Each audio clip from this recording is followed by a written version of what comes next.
नमस्कार। जन टीवी के उत्तराखंड के इस खास बुलेटिन में एक बार फिर से आप सभी का बहुत स्वागत है। मैं हूं आपके साथ प्रियंका तिवारी। खबरों को विस्तार से जानेंगे, लेकिन उससे पहले एक नजर हेडलाइंस पर।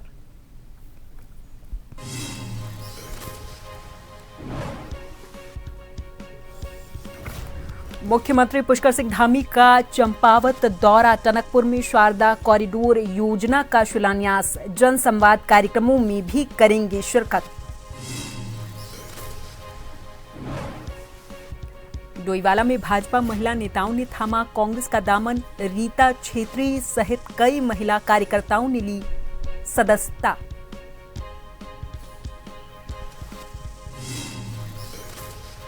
देहरादून में मंत्री गणेश जोशी ने किया सैन्य धाम के कार्यों का निरीक्षण, निर्माण कार्य जल्द ही पूरा करने को कहा।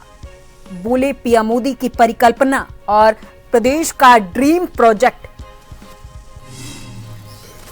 ईवीसीएल क्रिकेट लीग के नाम पर हुए फर्जीवाड़े का खुलासा, आरोपी विकास ढाका को काठ गोदाम पुलिस ने किया गिरफ्तार। टीम मालिकों से की थी 32 लाख रुपए की ठगी।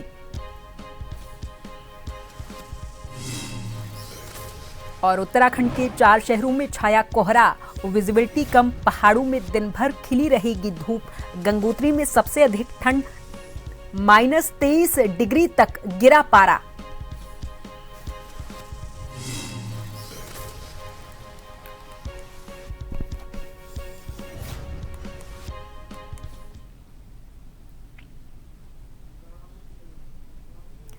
मुख्यमंत्री पुष्कर सिंह धामी ने चंपावत के टनकपुर में शारदा घाट पर शारदा कॉरिडोर के शिलान्यास समारोह और माघ खिचड़ी कार्यक्रम में हिस्सा लिया। टनकपुर में सीएम धामी ने बूम में 954.46 लाख और 30,975.89 लाख की योजनाओं का लोकार्पण किया है।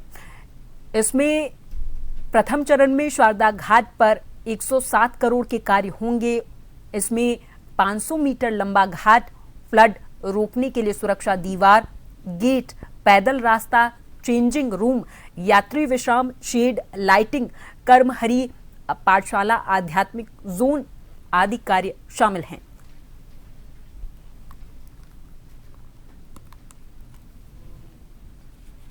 शारदा घाट के भव्य पुनर्विकास परियोजना का शिलान्यास करने का सौभाग्य प्राप्त हो रहा है और सच में ये मां शारदा की कृपा है कि आज इतना भव्य यहां पर जो है शारदा घाट बनने जा रहा है। मां पूर्णागिरी की कृपा है, रणकोची मैया की कृपा है, गुलजू बाबा का आशीर्वाद है, इस क्षेत्र के हमारे सभी देवी देवताओं का आशीर्वाद है। उसी कारण से जैसा अभी गोविंद सामंत जी ने कहा कि अनेकों विकास के कार्य इस क्षेत्र में प्रारंभ हो रहे हैं। इसके साथ साथ आज अनेक और भी परियोजनाएं इस पूरे जिले के अंतर्गत 319 करोड़ रुपए से अधिक की 20 परियोजनाओं का आज लोकार्पण और शिलान्यास के कार्यक्रम भी यहां पर हुए हैं। मुझे पूरा विश्वास है सभी योजनाएं जब पूरी होंगी तो ये इस क्षेत्र की आधारभूत सुविधाओं को और सशक्त बनाएंगे।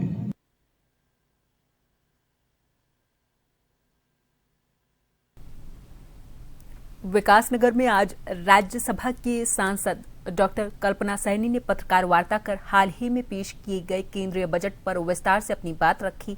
उन्होंने बजट को सर्वस्पर्शी और सर्वसमावेशी बताते हुए ये कहा कि ये बजट न सिर्फ मध्यम वर्ग को राहत देता है बल्कि विकसित भारत के संकल्प को भी मजबूती प्रदान करता है। विकासनगर पहुंचने पर राज्यसभा के सांसद डॉक्टर कल्पना सैनी का पार्टी कार्यकर्ताओं ने भव्य स्वागत किया। इसके बाद आयोजित पत्रकार वार्ता में क्षेत्रीय विधायक मुन्ना सिंह चौहान, पूर्व विधायक कुलदीप कुमार, पूर्व जिला पंचायत अध्यक्ष मधु चौहान सहित कई वरिष्ठ पदाधिकारी मौजूद रहे हैं।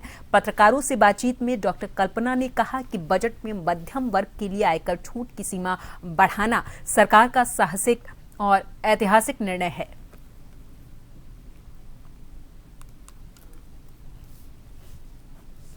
बजट लागू होने के बाद निरंतर ये प्रयास किया जाएगा और नजर भी आ रहा है कि महंगाई से राहत मिलेगी, कार्य क्षमता बढ़ेगी, और जब निर्माण क्षमता बढ़ेगी तो निश्चित रूप से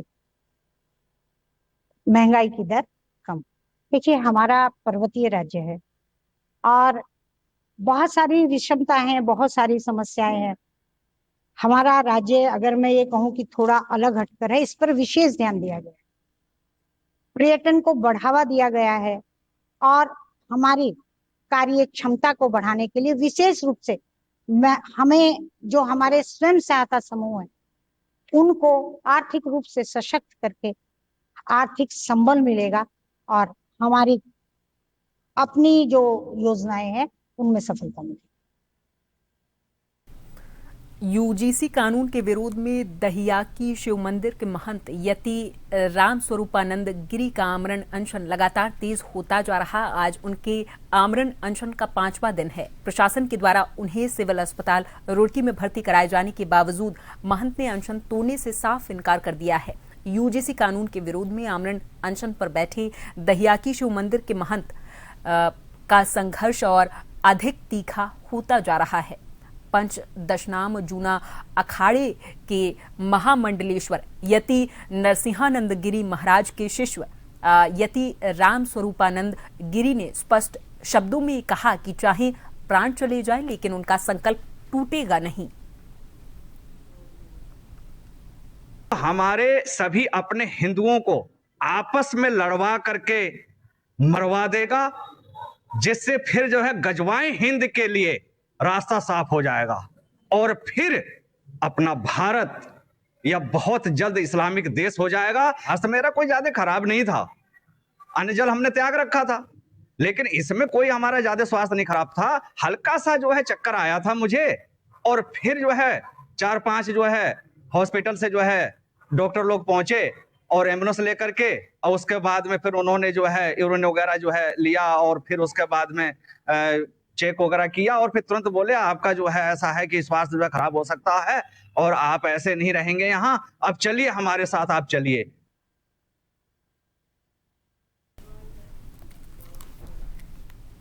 कांग्रेस नेता और उत्तराखंड के पूर्व मुख्यमंत्री हरीश रावत ने भारत और अमेरिका व्यापार समझौते पर कहा कि व्यापार समझौता कहां है, पता चला है कि अभी इसका मसौदा तक तैयार नहीं हुआ है। वहीं कांग्रेस नेता विजय वडेट्टीवार ने कहा कि भारत और अमेरिका व्यापार समझौता महाराष्ट्र के किसानों के हितों के लिए हानिकारक है। वहीं इस पर बीजेपी नेता मुख्तार अब्बास नकवी ने कहा है कि विपक्ष हताशा में झूठ फैला रहा। अमेरिकी व्यापार समझौता भारत के हित में है। सुनाएंगे। दुनिया भर की बातें तो कह दी हैं सरकारी पक्ष ने, जिनमें माननीय प्रधानमंत्री जी भी सम्मिलित थे, माननीय वाणिज्य मंत्री सम्मिलित थे, लेकिन और धन्यवाद भी दे दिया है, उत्सव भी मना लिया है, मगर ट्रेड डील है कहां? अभी तो पता चला है कि ड्राफ्ट ही नहीं हुई है। मार्च में ट्रेड डील सामने आएगी, क्या है क्या नहीं है। और जो कुछ अमेरिका में कहा जा रहा है, वहां के कृषि मंत्री ने जो कुछ कहा है वो चिंता का विषय है। और उत्तराखंड के तौर पर तो हमको और ज्यादा चिंतित होना, हमारा तो सारा एप्पल मिशन जो है अभी पूरी तरीके से परवान भी नहीं चढ़ा है, ये तो बेमौसम मर जाएगा। अमेरिका भारत में जो एग्रीमेंट हुआ है, करार हुआ है, उसमें अमेरिका में एक्सपोर्ट होने वालों जो माल है वो उसके ऊपर 18% टैरिफ उन्होंने लगाया ताकि भारत से कम एक्सपोर्ट हो। और जब एग्रीकल्चर प्रोड्यूस के बारे में, एग्रीकल्चर जो हमारे उत्पादकता है उसको लेकर उन्होंने 0 टैक्स की प्रोविजन की। अब अमेरिका में सबसे ज्यादा गेहूं, कॉर्न, मक्का और सोयाबीन का उत्पादन होता है। यहाँ के एवरेज 10 एकड़ का हो तो वहां पे 40 एकड़ का होता है। वो खाने के लिए भी बड़े हार्मफुल होते हैं, सेहत के लिए ठीक नहीं होते, वहां के लोग खाते भी नहीं है। अब ये सब माल 0 ड्यूटी लगाने से वहां से अगर आएगा तो कम दाम में यहाँ पे मिलेगा, तो किसानों का, यहाँ के किसानों का माल कौन लेगा? तो इस डील को लेकर के ये डायनेस्टी के डिफाल्टेड डींगबाज जिस तरह से अपने फर्जिफिकेशन का जस्टिफिकेशन करने के चक्कर में लफाजी की लंपट लाबी बन गए हैं, वो जो है वो झूठ के झाड़ से सच के पहाड़ पर हमला करने में लगे हुए हैं। और इस लिए लफाजी की जो लंपट लाबी है, जिस तरह से काल्पनिक कंफ्यूजन क्रिएट करने के लिए कभी कहेगी कि हम पार्लियामेंट के सेशन को वॉश आउट कर देंगे, कभी कहेंगे हम जो है वो सड़क पर जो है वो आंदोलन करेंगे। तो पार्लियामेंट के सेशन को वॉश आउट करने की जो इनकी सनक है वो इनके सियासी सुपड़े को वॉश आउट करती जा रही है। सैनिक कल्याण मंत्री गणेश जोशी ने आज देहरादून के गुनियाल गांव में निर्माणाधीन सैन्य धाम के अंतिम चरण के कार्यों का स्थलीय निरीक्षण किया है। उन्होंने कार्यदायी संस्था और संबंधित अधिकारियों को निर्माण कार्य में जल्द ही तेजी लाने के निर्देश दिए हैं। मंत्री जोशी ने सैन्य धाम की भव्यता और दिव्यता पर विशेष जोर देते हुए कहा कि ये करोड़ों लोगों की आस्था का केंद्र है। उन्होंने बताया कि ये प्रधानमंत्री मोदी की परिकल्पना और प्रदेश सरकार का ड्रीम प्रोजेक्ट है। सैन्य धाम में बाबा हरभजन सिंह और बाबा जसवंत सिंह के मंदिर और स्वर्गीय जनरल बिपिन रावत के नाम पर मुख्य द्वार बनाया गया है। उन्होंने जल्द ही लोकार्पण की बात कही है।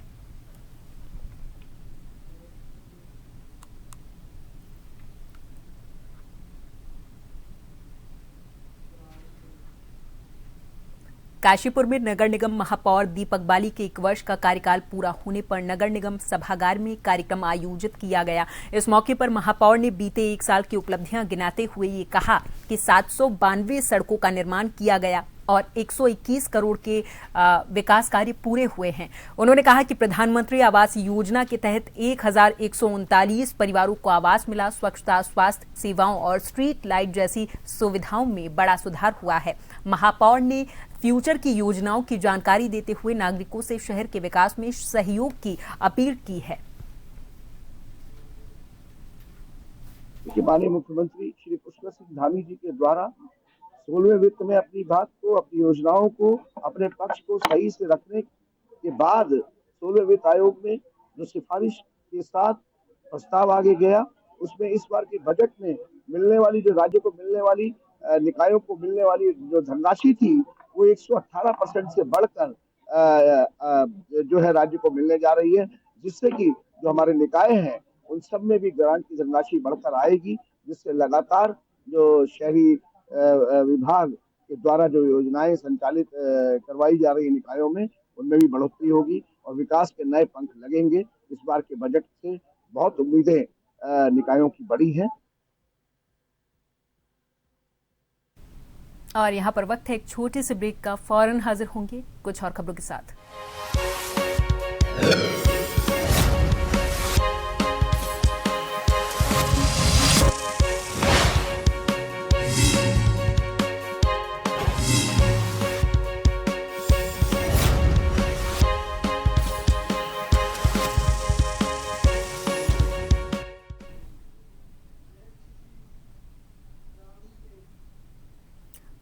महाशिवरात्रि के पावन मौके पर काशीपुर से शिव भक्त का भव्य नजारा देखने को मिला है। महाकाल कांवड़ संघ के बैनर तले शिव भक्तों का जत्था करीब 3 क्विंटल वजनी कांवड़ लेकर हरिद्वार से गंगाजल लाने के लिए रवाना हुआ है।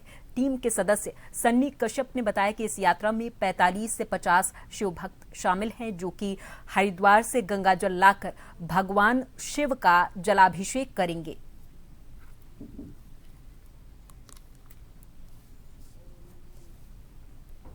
हमारे 50 से 60 लोगों की टोली आज हरिद्वार के लिए रवाना होगी।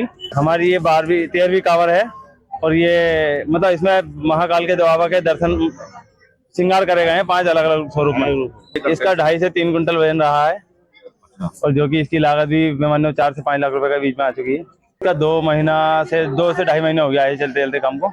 इसमें लोहा, पीपी, बांस, गाती, मतलब इस तरह के सभी चीजों को एकत्र करके फिर बनाई जाती है। पूरी लाइटिंग की व्यवस्था होगी, काम देखने लायक होगी कि यहाँ से अब जो वहां से हरिद्वार से चलेगी तो लोग देखेंगे इसे कि क्या अनोखी चीज है। उत्तराखंड में आज दिन भर मौसम साफ रहेगा। मौसम विज्ञान केंद्र यानी कि IMD देहरादून के अनुसार राज्य के सभी जिलों में आज बारिश या बर्फबारी की कोई संभावना नहीं है। हालांकि सुबह के समय हरिद्वार, हल्द्वानी, अल्मोड़ा और ऊधम सिंह नगर के खटीमा में कोहरा दिखा है। दिन चढ़ने के साथ ही पिथौरागढ़, चंपावत और बागेश्वर में धूप निकल आई। मौसम विभाग के मुताबिक कल भी मौसम साफ ही रहेगा। वहीं चारों धामों में ठंड का असर बना हुआ है। इनमें उत्तरकाशी जिले में स्थित गंगोत्री में पारा चारों धामों के मुकाबले सबसे नीचे चल रहा, जहां लगातार माइनस तापमान के कारण कड़ाके की ठंड बनी हुई है। आईएमडी के मुताबिक 9, 10 और 11 फरवरी को लगातार 3 दिन उत्तरकाशी, चमोली, रुद्रप्रयाग, बागेश्वर और पिथौरागढ़ जिलों में हल्की बारिश होगी।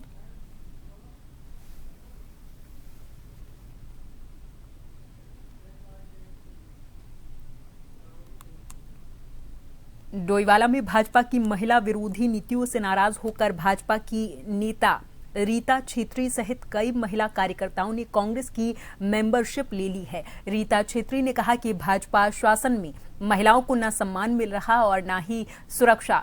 वहीं बढ़ती महंगाई और महिलाओं के खिलाफ अपराधों से वो निराश हैं। कांग्रेस जिला अध्यक्ष मोहित उनियाल ने भाजपा पर महिलाओं के उत्पीड़न और बिगड़ी कानून व्यवस्था का आरोप लगाते हुए ये कहा कि कांग्रेस महिलाओं के अधिकारों की लड़ाई लगातार लड़ती रहेगी।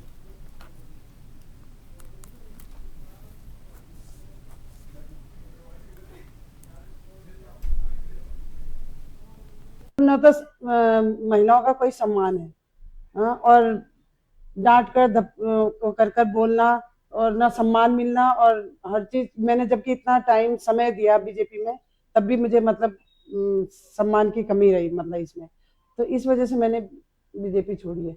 नगर पालिका क्षेत्र से और विशेष रूप से लच्छीवाला क्षेत्र से रीता छेत्री जी, श्रीमती रीता छेत्री जी अपने साथियों के साथ, मातृशक्ति के साथ आज कांग्रेस ज्वाइन किया है। और मैं बहुत शुभकामनाएं देना चाहूँगा इनको कि इन सब ने, सभी महिलाओं ने कांग्रेस संगठन पे विश्वास रखकर आज सदस्यता ली है पार्टी की। और रीता जी पहले इस बार जो नगर पालिका चुनाव था 20 नंबर वार्ड से सभासद का चुनाव भी लड़ी थी और अच्छे वोट इनको मिले थे और उसके बाद से ये सक्रिय रही। भारतीय जनता पार्टी में इन्होंने कार्य किया, पर कहीं ना कहीं इनको लगा कि जो सम्मान इनको वहाँ मिलना चाहिए था, जो सम्मान के लिए वहाँ गई थी, वो इनको नहीं मिला। तो आज कांग्रेस संगठन आपने ज्वाइन किया है। मैं इनको बहुत बधाई देना चाहूँगा, शुभकामनाएं देना चाहूँगा। अल्मोड़ा जिले के सियालदे विकास खंड में लगातार बढ़ते पलायन को लेकर भाजपा के नेता खीमानंद जोशी ने गहरी चिंता जताई है। प्रेस को जारी बयान में उन्होंने कहा कि सल्ट और सियालदे क्षेत्र में पलायन एक गंभीर समस्या बन चुकी है। क्षेत्र के लोग स्वास्थ्य सुविधाओं और रोजगार के अभाव से जूझ रहे, जिसके चलते गांव से लगातार लोगों का पलायन हो रहा। खीमानंद जोशी ने बताया कि सियालदे विकास खंड में कुल 129 प्राथमिक विद्यालय संचालित है, जिनमें लगभग 1200 स्टूडेंट्स अध्ययनरत हैं, जबकि 37 इंटर कॉलेजों में करीब 2250 स्टूडेंट्स पढ़ाई कर रहे हैं। इसके बावजूद प्रतिवर्ष स्टूडेंट्स की संख्या घट रही है। पलायन तो लगातार बढ़ रहा है और पलायन पूरे सल्ट सियालदे की एक बहुत बड़ी समस्या है। कुछ लोग रोजगार की तलाश में, कुछ लोग स्वास्थ्य के अभाव में, शिक्षा के अभाव में लगातार पलायन कर रहे हैं और इसका कोई ना कोई हल हमें निकालना होगा, स्थायी हल निकालना होगा। पलायन आज बहुत बड़ी चुनौती बन चुकी है। हम स्कूलों की बात करें तो शिक्षा में ही हमारे सियालदे विकास खंड में 129 प्राइमरी स्कूल हैं और जबकि वो 129 प्राइमरी स्कूलों में मात्र 1150-1200 बच्चे हैं। तो आप समझ सकते हैं कि प्रत्येक प्राइमरी स्कूल में 7-8 ऐसे ही बच्चे हैं। अल्मोड़ा जिले के विकास खंड सियालदे में आयोजित एक प्रेस वार्ता में कांग्रेस नेता दीपक भट्ट ने यह दावा किया कि वर्ष 2027 के विधानसभा चुनाव में उत्तराखंड में कांग्रेस की सरकार बनेगी। दीपक भट्ट ने कहा कि सल्ट विधानसभा क्षेत्र में लंबे समय से भाजपा का शासन रहा, लेकिन इसके बावजूद क्षेत्र की समस्याएं जस की तस बनी हुई हैं। उन्होंने आरोप लगाया कि भाजपा सरकार के कार्यकाल में खेती बंजर होती जा रही, आवारा पशुओं की समस्या बढ़ती जा रही, बेरोजगारी और पलायन चरम पर पहुंच चुका है। उन्होंने कहा कि क्षेत्र में स्वास्थ्य सुविधाएं बदहाल हैं और शिक्षा व्यवस्था पूरे तरीके से चौपट हो चुकी है।